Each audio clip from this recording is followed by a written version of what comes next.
بسم اللہ الرحمن الرحیم الحمد للہ رب العالمین والصلاة والسلام على سید الانبیاء واشرف المرسلین وعلى آلہ وصحبہ اجمعین اما بعد۔ اس سے پہلے مجلس میں ذکر آیا تھا اس بات کا کہ اللہ تعالیٰ کے حقوق میں سے ایک حق ہے اللہ تعالیٰ سے محبت کرنا۔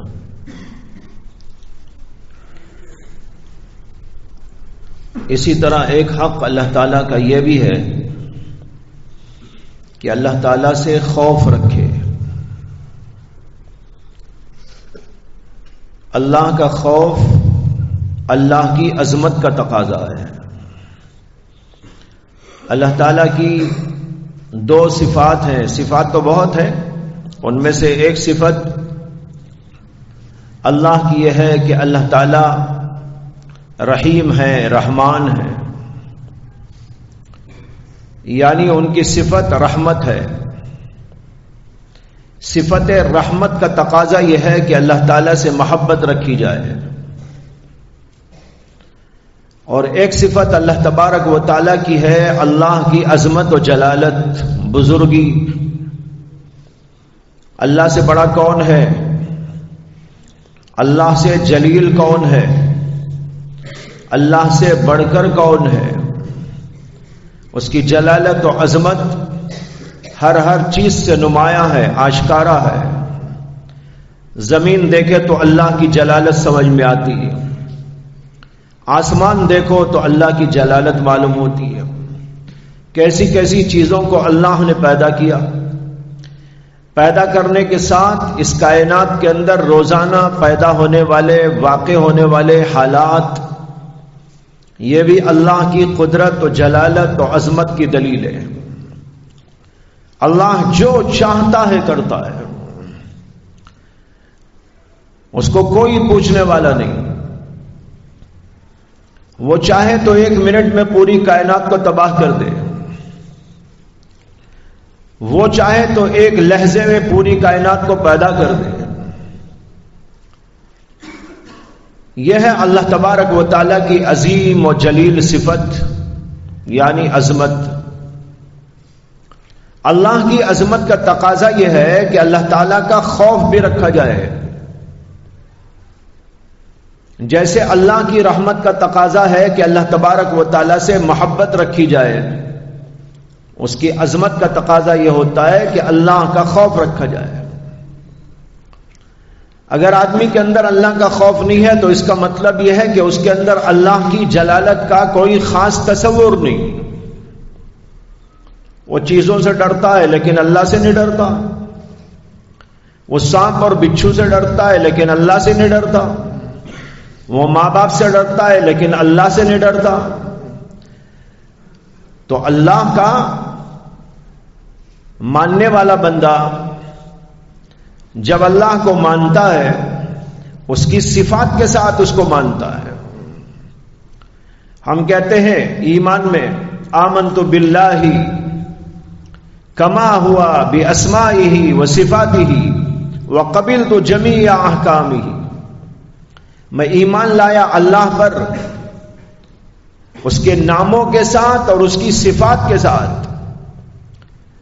تو جب ایمان لاتا ہے بندہ اللہ کی صفات کے ساتھ تو اللہ کی صفات میں سے عظمت کو بھی مانتا ہے۔ اس کا تقاضا ہوتا ہے کہ اللہ سے ڈرے، خوف کھائے، بے خوفی کی زندگی گزارے، گناہ جو چاہے ہو جائے، اس کے دل پر اس کا کوئی اثر نہیں، نہ گھبراتا ہے نہ ڈرتا ہے کہ قیامت میں اللہ کے سامنے جاؤں گا تو کیا جواب دوں گا، اور اگر اللہ یہیں پر میری پکڑ کر لے تو کیا ہوگا۔ اللہ یہاں بھی پکڑ کر سکتا ہے، وہاں بھی پکڑ کر سکتا ہے، دونوں کا تصور ہونا چاہیے۔ جب یہ تصور بندے کے دل میں اچھی طرح قائم ہوگا تو اس کی زندگی کا ایک نیا رخ پیدا ہو جائے گا۔ اس لیے ہے اللہ تعالیٰ کی عظمت اور جلالت کے تصور سے اللہ تعالیٰ کا خوف رکھا جائے۔ علماء لکھتے ہیں کہ خوف بھی دو طرح کا ہوتا ہے. ایک خوف یہ ہے کہ اللہ تعالیٰ کے عذاب سے ڈر کر اللہ سے ڈرے کہ بھئی اللہ تبارک و تعالی عذاب دیں گے، جہنم میں ڈالیں گے. ایک تو یہ خوف ہوتا ہے. یہ اللہ کے عذاب کا ڈر ہے، یہ بھی ہونا چاہیے بندے میں. اور اس سے اونچے درجے کا ڈر اور خوف یہ ہے کہ اللہ کی عظمت کی وجہ سے اللہ سے ڈرے کہ اللہ اتنا عظیم ہے، اتنا جلیل ہے، اتنا بڑا ہے. باپ ہم کو سزا دے کہ نہ سزا دے، لیکن بڑے ہونے کی وجہ سے، اس کی عظمت کی وجہ سے خوف ہونا چاہیے. ایک استاد ہے، پیر ہے، بڑا ہے، وہ ہمیں ڈانٹ ڈپٹ کرے کہ نہ کرے، کوئی سزا دے کہ نہ دے، لیکن اس کی جلالت کا تقاضا ہوتا ہے، اس کی بڑائی کا تقاضا ہوتا ہے کہ اس سے ڈرا جائے، نڈر نہ ہو جائے، بے خوف نہ ہو جائے، بے ادب نہ ہو جائے. جیسے بعض لوگ ہوتے ہیں کہ ان سے زیادہ محبت رکھی جائے تو نڈر بھی ہو جاتے ہیں، بے خوف بھی ہو جاتے ہیں. نڈر نہیں بننا چاہیے آدمی کو، بے ادب نہیں بننا چاہیے آدمی کو. بے شک اللہ بڑی محبت کرنے والے ہیں، لیکن وہ جلیل الشان بھی تو ہیں، لہذا ان کی جلالت کا، عظمت کا تقاضا یہ ہے کہ اللہ تعالیٰ سے ڈر کے زندگی کرے. جب اللہ کی عظمت کا ڈر آئے گا، یہ اول درجے کا ڈر ہے، اور اللہ کے عذاب سے ڈرے گا، یہ ثانوی درجے کا ڈر ہے. اللہ کے عذاب سے بھی ڈرنا ہے، اللہ کا عذاب سے اللہ نے خود ڈرایا ہے. کئی جگہ قرآن مجید کے اندر آیتیں موجود ہیں، اور حضرات انبیاء کرام علیہم الصلاۃ والسلام نے بھی اللہ کے عذاب کا ڈر اپنے اندر رکھ کر اس کا اظہار کیا ہے. انی اخاف علیکم عذاب یوم علیم. اور بعض جگہ انبیاء نے اپنے بارے میں بھی کہا ہے کہ ہم اللہ کے دردناک عذاب سے ڈرتے ہیں، خوف کھاتے ہیں. تو ایک ہے اللہ کے عذاب کا ڈر، وہ بھی ہونا چاہیے بندے میں، اور ایک اللہ کی عظمت کی وجہ سے اس کا ڈر، یہ اس کی بڑائی کی وجہ سے ہوتا ہے، یہ بھی ہونا چاہیے. اگر یہ ڈر انسان کے اندر آ جائے تو گویا کہ اللہ کا مزید ایک حق ادا ہوا. اللہ کا ڈر کیسے پیدا ہوگا؟ اللہ کا ڈر پیدا ہونے کے لیے ایک سبیل تو یہ ہے کہ اللہ کی عظمت کا روزانہ مراقبہ کرو. اللہ کتنا جلیل ہے، کتنا عظیم ہے، کیا قدرت والا ہے، کیا طاقت والا ہے، کیا صفات والا ہے، کیا کمال والا ہے. کسی کی جب صفات کو دیکھتے ہیں، کیا صفات ہیں، علمی کمال ہے، عملی کمال ہے، تو اس کی عظمت ہمارے دل میں آ جاتی ہے. تو اللہ تو سارے کمالات کا جامع ہے، بلکہ سارے کمالات وہیں سے نکل کر بندوں میں آئے، اس لیے اللہ کے کمالات کا تصور کیا جائے اور اس کی صفات کا تصور کیا جائے، اس کی جلالت و عظمت کا تصور کیا جائے. مثلا آپ یہ سوچیں، زمین کو دیکھ کر، آسمان کو دیکھ کر، وہ اللہ کتنا بڑا ہے، اس کی طاقت کیسی ہے، اور پھر اس کا کمال کیسا ہے.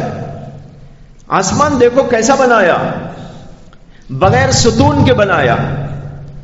اتنا بڑا آسمان، کہیں ستون موجود نہیں، اور بنائے ہوئے زمانہ کتنا بیت گیا، لیکن آج تک اس کے اندر کہیں رکھنا نہیں پڑا. اللہ نے اسی لیے قرآن میں حکم بھی دیا ہے کہ ذرا آسمان کی طرف نگاہ دوڑاؤ، تمہاری آنکھیں واپس آ جائیں گی، نہیں کہیں بھی اس کے اندر تمہیں کوئی فتور اور قصور نظر نہیں آئے گا. تو یہ کبھی کبھی بیٹھ کر غور کرنا چاہیے آدمی کو. آسمان اللہ نے کیسا بنایا ہے، کتنا بڑا ہے، کتنا وسیع ہے، کتنا اونچا ہے، کیسا کھڑا ہوا ہے. اس سے اللہ کی عظمت و جلالت دل میں آتی ہے.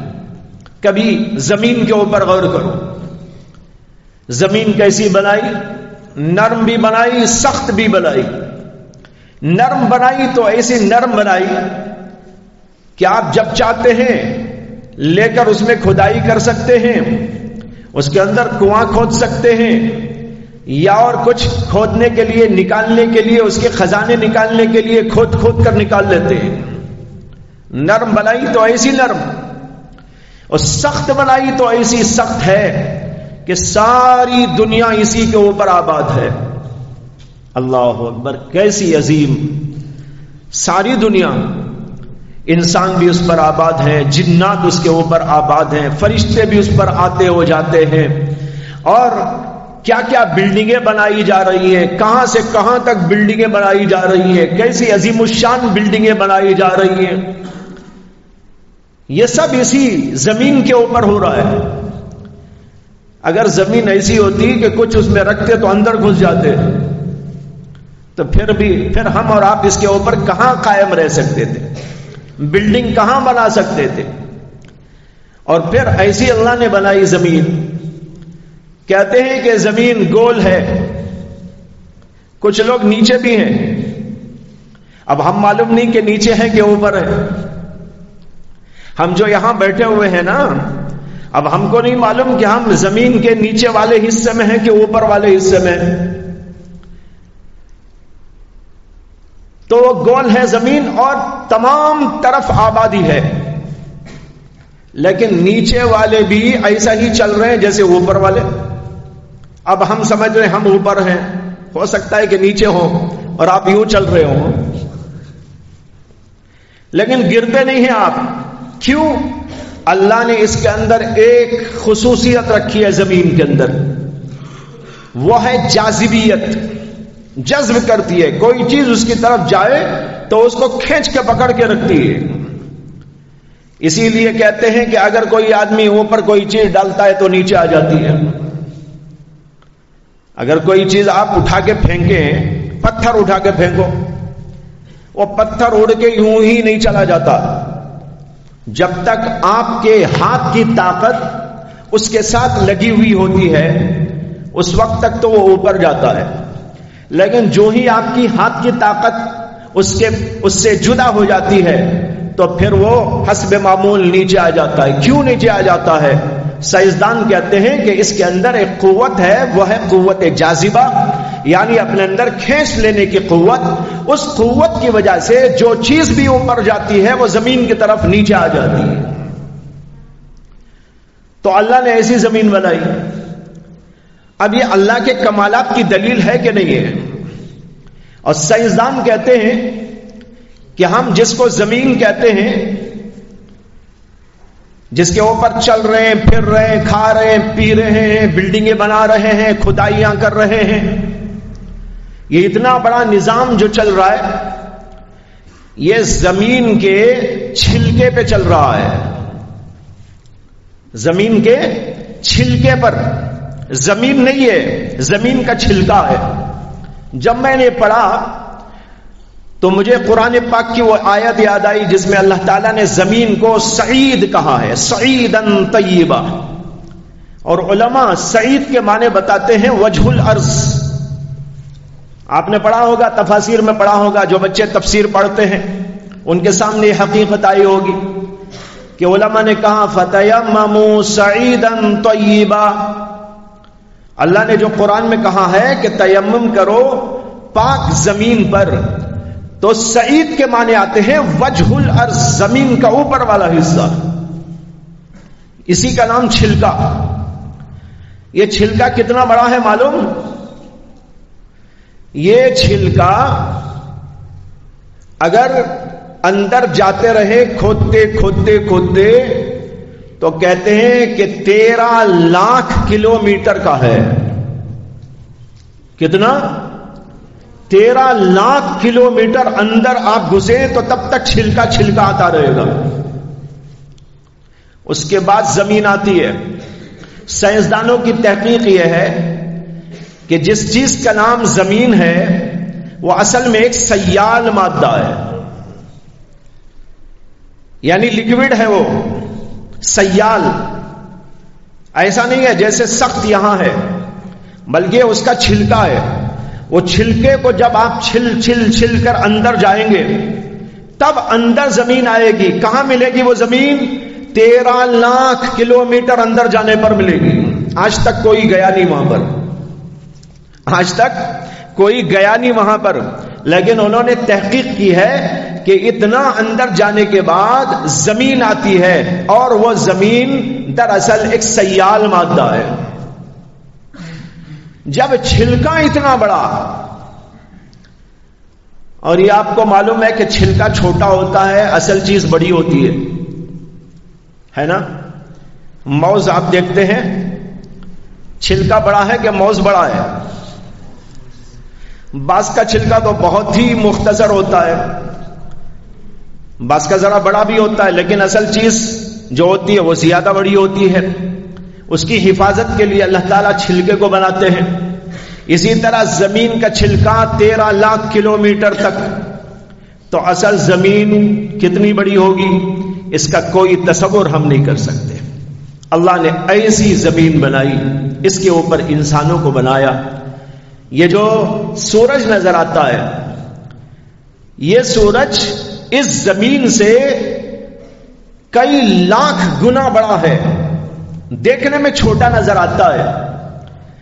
سائنسدانوں کی تحقیق یہ ہے کہ یہ سورج اتنا بڑا ہے, اتنا بڑا کہ اس کے اندر کئی لاکھ زمینیں آ سکتی ہیں. اتنا بڑا سورج بنایا, پوری دنیا میں روشنی اس کی آ رہی ہے. روشن ایسا, بڑا اتنا, دور اتنا, یہ سب اللہ کے کمالات کے دلائل ہیں. اسی لیے قرآن میں اللہ تعالیٰ نے اللہ کو سمجھنے کے لیے اللہ کی مخلوقات میں غور کرنے کا حکم دیا. کبھی آسمان کو دیکھو, کبھی زمین کو دیکھو, کبھی چاند و سورج کو دیکھو, کبھی اور مخلوقات کو دیکھو. دیکھ کر اللہ کی قدرت کو, جلالت کو, عظمت کو سمجھنے کی کوشش کرو. جب یہ تم سمجھو گے تو تمہارا دل یقین کے ساتھ میں کہہ اٹھے گا, ما خلقت ھذا باطلا سبحانک فقنا عذاب النار. یہ ہے اللہ تعالیٰ کی جلالت اور عظمت دل میں پیدا کرنے کا ایک طریقہ. اسی طرح اور ایک بات عرض کرتا ہوں, کبھی کبھی یہ بھی سوچا کرو کہ اللہ تعالیٰ نے اس سرزمین کے اوپر بعض مخلوقات بنائی ہیں بڑی ڈینجرس. شیر کو دیکھو, ہاتھی کو دیکھو, باغ کو دیکھو, ریچھ کو دیکھو. اللہ تعالیٰ نے ایسی مخلوقات بنائی. ایک شیر آ جائے, لاکھوں کا مجمع ہو, مجمع کا کیا حال ہوگا؟ مجمع بالکل منتشر ہو جائے گا. ایک شیر, لیکن 1 لاکھ لوگ اس کا مقابلہ کرنے سے عاجز آ جاتے ہیں. اچانک شیر آ جائے تو وہ قابو میں نہیں آئے گا کسی کے. جب ایک شیر کا جو اللہ نے بنایا ہے یہ حال ہو تو ذرا سوچو کہ وہ اللہ دنیا میں کتنے شیروں کو پیدا کرنے والا ہے. اللہ کی عظمت آئے گی دل میں, جلالت آئے گی دل میں, بڑائی آئے گی دل میں. آپ سوچنے پر مجبور ہوں گے کہ ہم اس اللہ کے بنائے ہوئے ہیں جس نے ایسی ایسی چیزوں کو پیدا کیا, تو پھر دل کے اندر وہ احساسات پیدا ہو جائیں گے جس کو پیدا کرنے کے لیے بات عرض کی جا رہی ہے. یہ ہے طریقہ اللہ تبارک و تعالیٰ کی عظمت و جلالت کو اپنے دل میں پیدا کرنے کا. اللہ تعالیٰ مجھے بھی آپ کو بھی توفیق عطا فرمائے. وآخر دعوانا ان الحمد للہ رب العالمین.